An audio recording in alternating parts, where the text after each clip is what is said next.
honourable member from Drayton, Valley-Devon.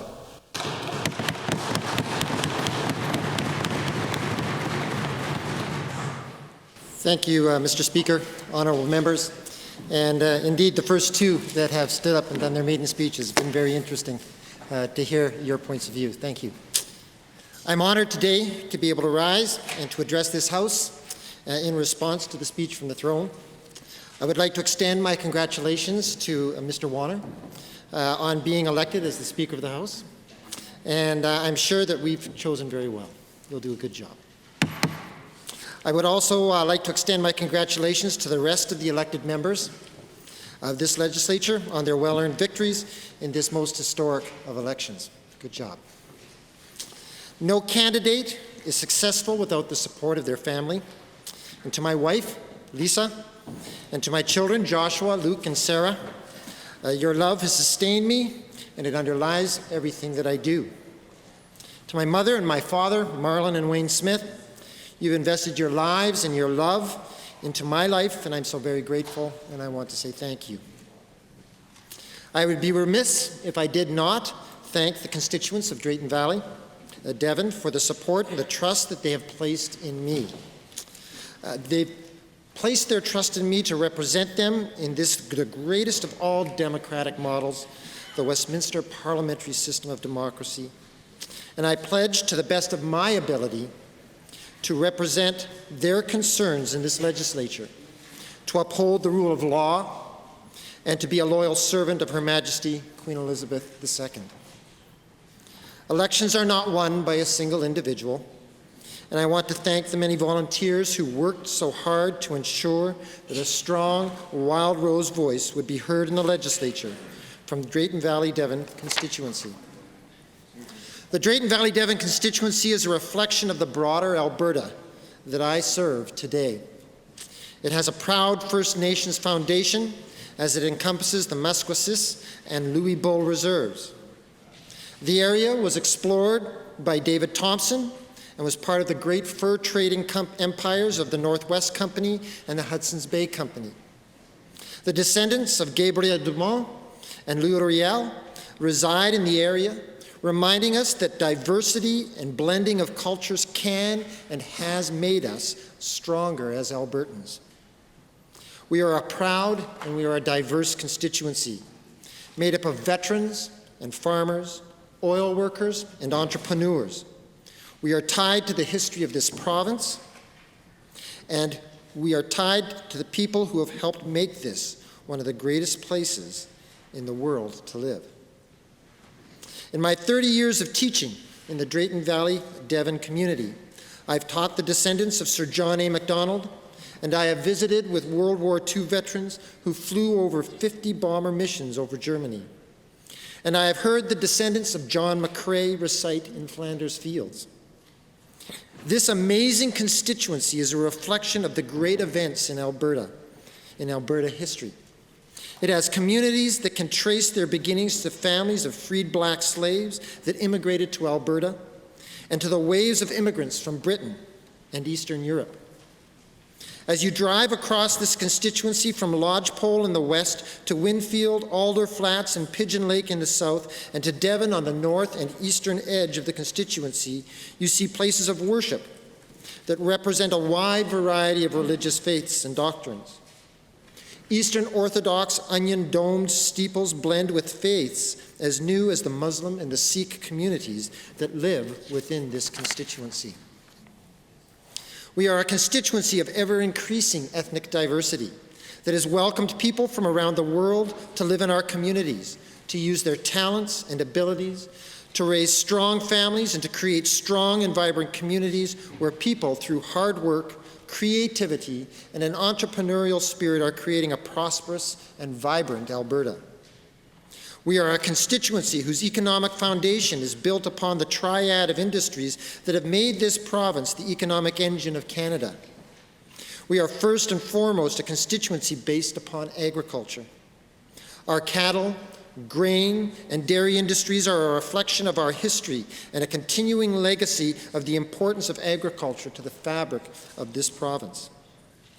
We are a constituency where oil is of vital importance. Indeed, it was in this constituency where Leduc No. 1 was first brought online and where men and women have, for several generations, placed their energies and ingenuity into developing the companies that allow us to harvest this important resource. We are also a constituency where timber plays a large role in our prosperity. And as your MLA, I will do my best, the best of my ability, to work towards ensuring the wise stewardship of these resources, while also looking forward to diversifying our economic base as we move on into the 21st century. In addition to this abundance, our constituency also is blessed with beautiful scenery and landscapes that attract people to fishing, hunting, camping, and all kinds of outdoor activities. Mr. Speaker, it is a privilege to rise today and respond to this first ever speech from the throne by a new democratic government. And being a social studies teacher, I cannot help but reflect on the many historic events that have shaped this province, this legislature, and this nation. As we consider the speech from the throne and the direction that our new government would take Alberta, I believe it is important to place this new path in the context of the political events of the past that have impacted this province. Alberta's motto is strong and free. And I know that this motto is a very appropriate description of the values and beliefs of all Albertans. This fall, the physical representation of our motto, one of the most historic of all democratic documents, will be coming to this legislature, the Magna Carta. The great charter that was signed by King John in 1215, which is the foundation of all democratic liberty in this nation and in this province, speaks clearly to Albertans' desire for freedom, liberty, and a monarchy that governs at the behest and the will of the people. Indeed, the ceremonies surrounding the speech from the throne speak to our heritage of good governance and freedom. As your MLA, I will uphold and defend the freedoms that this legislature and all Albertans hold so dear. As an educator, I remember that this legislature first met in a school just a few blocks from where we now meet. That our first premier, Alexander Rutherford, was a Laurier Liberal. And the first leader of the opposition was R.B. Bennett, a future Prime Minister of this country. Alberta has always had a strong political influence on the direction of this country. I am so humbled to sit in a legislature where great Alberta statesmen like Ernest Manning, Peter Lougheed, and Ralph Klein have served the people of Alberta so ably. The rise of new political movements that have swept the nation have been born in Alberta. Indeed, the descendants of Irene Parlby, one of the famous 5 suffragists, lives within the Drayton Valley-Devon constituency. The Social Credit and the Progressive Conservatives, the Reform Party and the Wild Rose Party all speak to the willingness of Albertans to think outside the box politically. It is this same forward-looking attitude that will enable Albertans to diversify and look confidently towards the future. A future that will, like Devon in my constituency, prepare an environmentally responsible, diversified economy. Mr. Speaker, I look forward to working with all the members of this House, and I am encouraged that the new government believed it was important to address the democratic deficit in this province. Albertans believe in democracy, and this government would be wise to pursue a path that would consider and implement the ideas of recall and free votes. Albertans believe in fiscal accountability, and I would encourage this government to remember that they must be wise stewards of our economy and not leave a legacy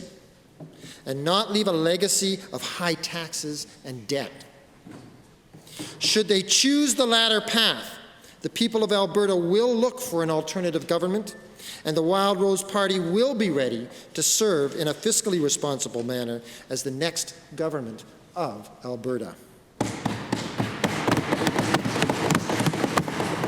That the people of Drayton Valley-Devon chose me to represent them in this 29th legislature is truly humbling. But it also speaks to one of the real strengths of our democracy in Alberta. In this legislature, there are people who come from all walks of life. We are greatly blessed with a democracy where you do not have to be wealthy to get elected, for I am definitely not. And you do not have to come from a famous political family with generations of political influence. Otherwise, I would not have been chosen. Rather, it is the ideas of the political party that you represent and the character of the individual candidates in this legislature that plays the greatest role in determining election night victory. And we should all be very grateful and proud of that fact. We've been elected to do a job. We are called to listen to our constituents and to the best of our ability make wise choices to ensure that prosperity and the freedom of the people of this province are the result. We are called to provide good governance, reflective of the wishes and the aspirations and the beliefs of our constituents. We are called to find ways to balance differences of opinion and conflicting ideas. We are called mostly to represent what is good and true in our society. With God's help and by His grace, the members of this Legislative Assembly will do just that. God bless Alberta.